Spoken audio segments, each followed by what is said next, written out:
Hello everyone, welcome back to our channel easy literary lessons. मैं ज्योति शर्मा आज लेकर आई हूँ एनसीईआरटी 10th क्लास के स्टूडेंट्स के लिए एक छोटी सी पोम जिसका नाम है डस्ट ऑफ स्नो और लिखी है रॉबर्ट फ्रॉस्ट ने।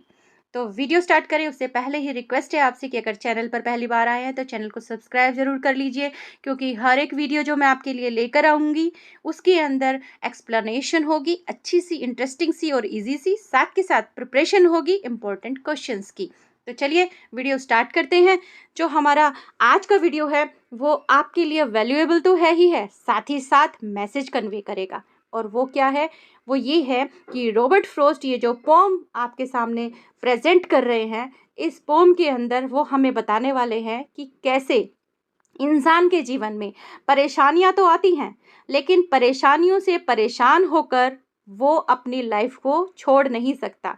कुछ छोटा सा जीवन में पॉजिटिव एस्पेक्ट अगर आए तो परेशानियों को पीछे छोड़ देना चाहिए और फिर दोबारा से एक नई शुरुआत करनी चाहिए। चलिए, सबसे पहला क्वेश्चन तो आपका यहीं पर ही हो गया। देखो कि डस्ट ऑफ स्नो के जो राइटर हैं उनका नाम क्या है? नाम है रॉबर्ट फ्रॉस्ट। अब हम बात करेंगे मेन टॉपिक की। तो मेन टॉपिक का जो नाम है वो है dust of snow. Dust word जो है उसको कहते हैं हम धूल। हिंदी में धूल को ही बोलते हैं ना, डस्ट। और धूल जो है उसका जैसे ही हम नाम सुन रहे हैं तो हमारे माइंड में स्ट्राइक कर रहा है कुछ मिट्टी के से कण। हाँ, तो बात ये कर रहा है डस्ट ऑफ स्नो की, जबकि स्नो का मतलब तो बर्फ होती है और बर्फ के अंदर तो ऐसा कुछ नहीं होता धूल के जैसा। तो हम इसका मीनिंग क्या लेंगे? इसका मीनिंग लेंगे बर्फ के कण। अब देखिए, रॉबर्ट फ्रॉस्ट ने यहाँ आपको पता लग रहा होगा एक बहुत ही मतलब जब हम डीपली किसी चीज़ को स्टडी कर लेते हैं ना तो वो हमें इजी लगने लग जाती है। और आप 10th क्लास के बच्चे हैं, बोर्ड का एग्ज़ाम देने वाले हैं, आपको स्ट्रेस तो बिल्कुल भी नहीं लेना है, क्योंकि अपन एक एक वर्ड को इतना आराम से समझेंगे कि आपको रटने की तो ज़रूरत ही नहीं पड़ेगी। और फिर आपको ना क्वेश्चन के आंसर्स बनाने भी मैं सिखाऊंगी। अगर आपको नीडी है, आपको ऐसा फील होता है कि आपको ऐसा कुछ सीखना है, आपको अच्छे मार्क्स लेने हैं, आपको अपने आंसर्स में ऐसा क्या डालना है कि एग्जामिनर आपको अच्छे मार्क्स दे, तो ऐसा कुछ भी अगर आपके माइंड में है और आप चाहते हैं तो मुझे कमेंट बॉक्स में जाके कमेंट करके ज़रूर बताना। मैं आपके लिए ऐसे वीडियोस लेकर आऊँगी, ये मेरा प्रॉमिस है। तो देखो, यहाँ आप वर्ड से ही समझ जाओ, ये है धूल और इसका मतलब है बर्फ। दोनों के दोनों क्या है? नेचर के एलिमेंट है, प्रकृति के एलिमेंट है, डस्ट भी और स्नो भी। यानी जो रॉबर्ट फ्रॉस्ट है ना, रॉबर्ट फ्रॉस्ट ये नेचर पोइट है। ये नेचर की जो पार्टिकल्स है, नेचर के जो एलिमेंट्स हैं, उनको पोम के अंदर हमारे सामने रखेंगे और हमें बताएंगे कि प्रकृति जो है वो हमें रिलैक्सेशन देती है। अगर हम परेशान हो जाते हैं तो प्रकृति है जो हमें थोड़ी देर के लिए तनाव से दूर कर सकती है। चलिए एंजॉय करते हैं आज की पोम लाइन बाय लाइन। देखिए, the way a crow shook down on me the dust of snow from a hemlock tree। अब देखिए, जो वेरी फर्स्ट वर्ड है पोम का वो है द वे। वे होता है तरीका या फिर रास्ता। क्रो, क्रो आप जानते ही हैं, क्रो होता है कोआ। अब देखो, इनकी ना एक मतलब सिंबॉलिकल मीनिंग है हर, क्योंकि बहुत अच्छा इंग्लिश लिटरेचर जो बच्चे पढ़ते हैं या इंटरेस्ट लेते हैं, या फिर कोई भी एक्स वाई जेड कोई भी किसी भी जनरेशन का अगर इंग्लिश लिटरेचर पढ़ता है तो इनका नाम तो बहुत जाना माना नाम है। बहुत इनको तो पसंद करते हैं लोग। रॉबर्ट फ्रॉस्ट को तो पढ़ते हैं, जैसे शेक्सपियर को पढ़ा जाता है, पी बी शैले को पढ़ा जाता है, वैसे रॉबर्ट फ्रॉस्ट को भी लोग बहुत पढ़ते हैं। तो ये नेचर के एलिमेंट्स को जहाँ यूज़ कर रहे हैं, हमें एक बहुत ही गहरा एक मीनिंग दे रहे हैं। क्या देखना, अब आप समझेंगे अच्छे से। क्रो का मतलब है कोआ। अब हमारे माइंड में ये चीज़ ज़रूर स्ट्राइक करेगी कि जब हम कुछ अच्छा बताने वाले होते हैं या फिर हम किसी चीज़ की प्रेज करते हैं तो हम कोई क्वालिटी वाला कंटेंट उठाते हैं। क्वालिटी वाले कंटेंट का मतलब क्या है? कोई ऐसा वर्ड या कोई ऐसा फ्रेज उठाते हैं जो हमें विशेषता बताए, मतलब वो भी कैसी वाली? पॉजिटिव वाली विशेषता बताए। अब हम क्रो की अगर बात करें तो क्रो का जो कलर है, क्रो का जो कलर है वो है ब्लैक।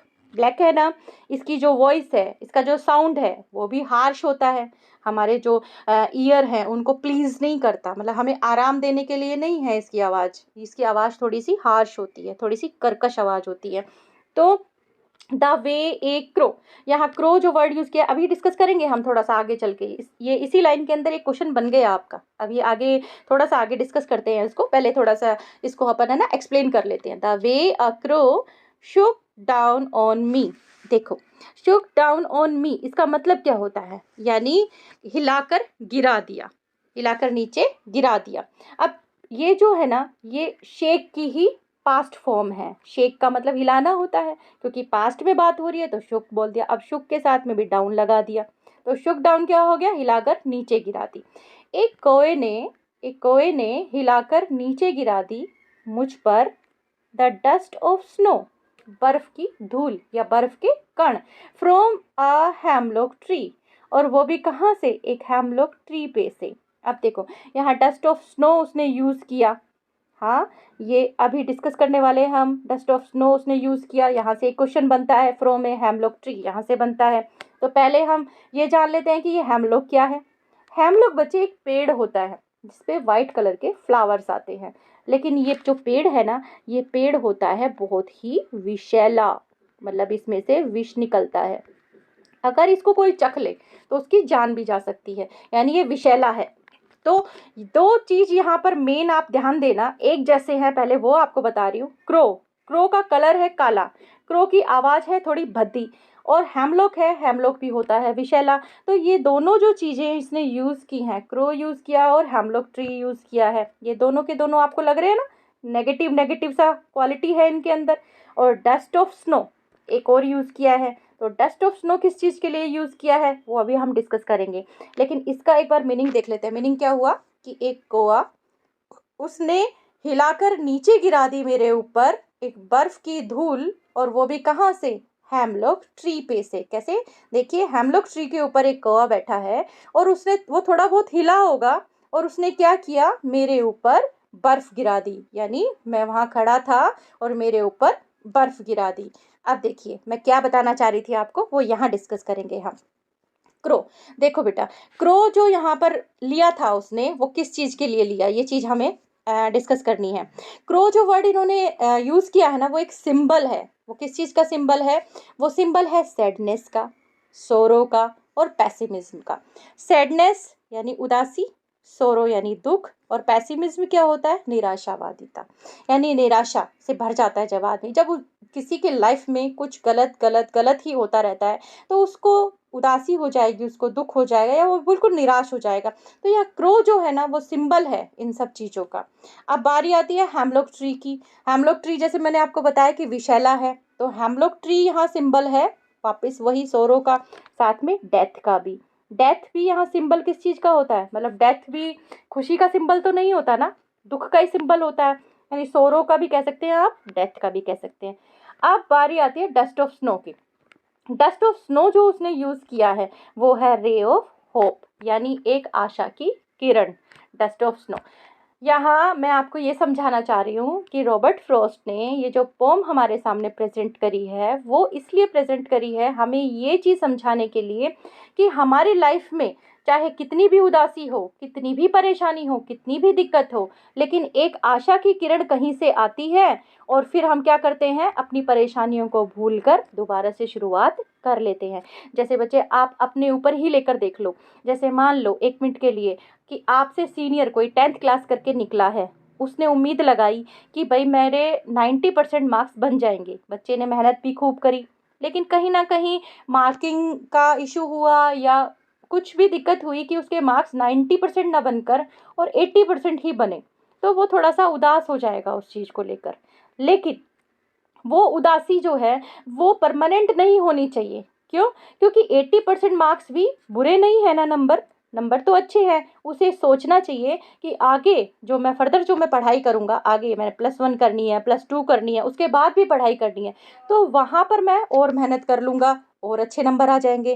कहने का मतलब है कि कभी भी हमें आशा जो है ना वो ख़त्म नहीं करनी चाहिए, बहुत ज़्यादा परेशान ज़िंदगी में नहीं होना चाहिए। परेशानियाँ आती हैं, लेकिन उसको थोड़ा सा हिम्मत से सामना करके और आगे बढ़ना चाहिए। तो चले आगे की तरफ, हम भी आगे चलते हैं पोम पे। Has given my heart. अब ये जो होप थी, जो हमारे सामने किस रूप में आई, उसने यहाँ भी नेचर का एलिमेंट ही यूज़ किया था। नेचर का एलिमेंट ही है ना, डस्ट ऑफ स्नो। तो डस्ट ऑफ स्नो जो है वो क्या है, रे ऑफ होप है, रे ऑफ होप है। तो रे ऑफ होप जो उसने उसके जीवन में आई, उसकी वजह से क्या हुआ, हैज़ गिवन माई हार्ट, मेरे हार्ट को क्या दिया उसने, चेंज दे दिया, और मेरे मूड को भी थोड़ा चेंज कर दिया। यानी यहाँ जो स्पीकर है ना वो काफ़ी परेशान है, शायद उसके जीवन में कोई दिक्कत हुई होगी, और उसके जीवन की जो वो प्रॉब्लम है, उस प्रॉब्लम की वजह से वो उदास था, वो दुखी था, और कहीं वो टहल रहा है, मान लो कहीं जा रहा है वो, और किसी एक ऐसे पेड़ के नीचे जिसका नाम हेमलॉक है, उसके ऊपर कौन है, एक कौवा बैठा है, कौवा हिलता है, और वो बर्फ़ की जो धूल है, बर्फ़ के जो कण हैं वो उसके ऊपर आकर गिरते हैं, और उसे क्या होता है, अच्छा लगता है, अच्छा सा फ़ील करता है वो।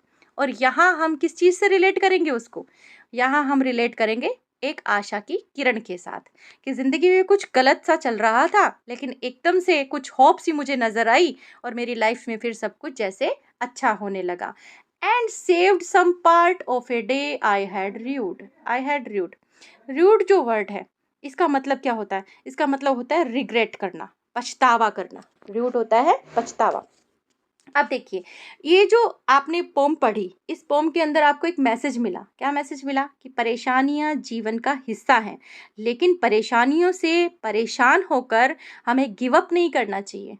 एक आशा की किरण जो अगर छोटी सी भी कहीं से मिल जाए तो काफ़ी है वापस से स्टार्ट करने के लिए। और एक और चीज़ भी है, अगर हम इसको नेचुरल पॉइंट ऑफ व्यू से लें, यानी प्राकृतिक अगर हम अपना दृष्टिकोण रखें, प्रकृति की तरफ अपना अगर दृष्टिकोण लेकर जाएं, तो हम ये भी कह सकते हैं कि जो मैटेरियलिस्टिक लाइफ है, यानी हमारी जो ये भौतिकतावाद की जो भागदौड़ की ज़िंदगी है, इससे हम ऊब जाते हैं कई बार।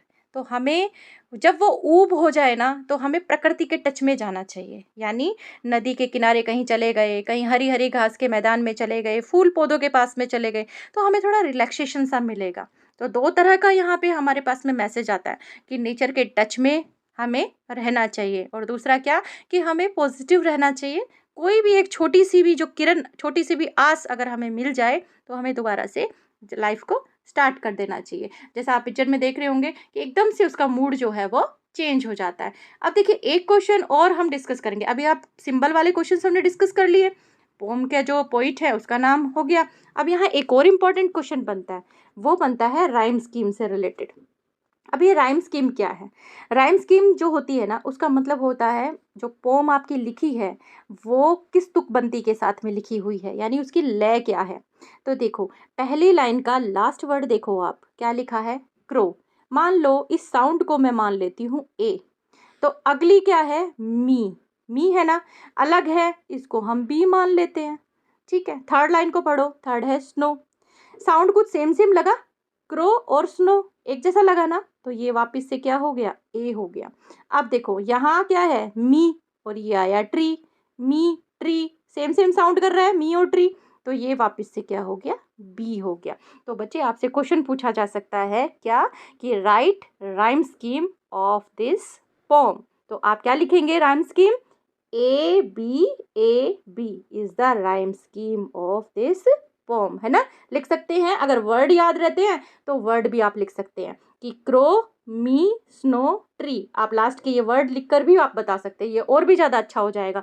लेकिन इतना भी लिख देते हैं ना, A B is the rhyme scheme of this poem, तो ये भी आपका बिल्कुल करेक्ट आंसर है। तो ये हो गया आपका राइम स्कीम बेस्ड क्वेश्चन। इससे रिलेटेड और भी बहुत सारे क्वेश्चंस हैं, लेकिन अगर आपको क्वेश्चंस की नीड है, मुझे प्लीज़ कमेंट बॉक्स में ज़रूर बताना। मैं एक स्पेशली वीडियो बनाकर डालूंगी आप लोगों के ही लिए, ताकि आप लोगों की प्रिपरेशन बहुत अच्छे से हो पाए, अच्छे से मार्क्स आप सिक्योर कर पाए। चलिए, आपने वीडियो को बहुत ध्यान से देखा, वीडियो पर लास्ट तक मेरे साथ बने रहे। अगर पसंद आया तो लाइक कीजिए, शेयर कीजिए, चैनल को सब्सक्राइब कीजिए। Thank you for watching.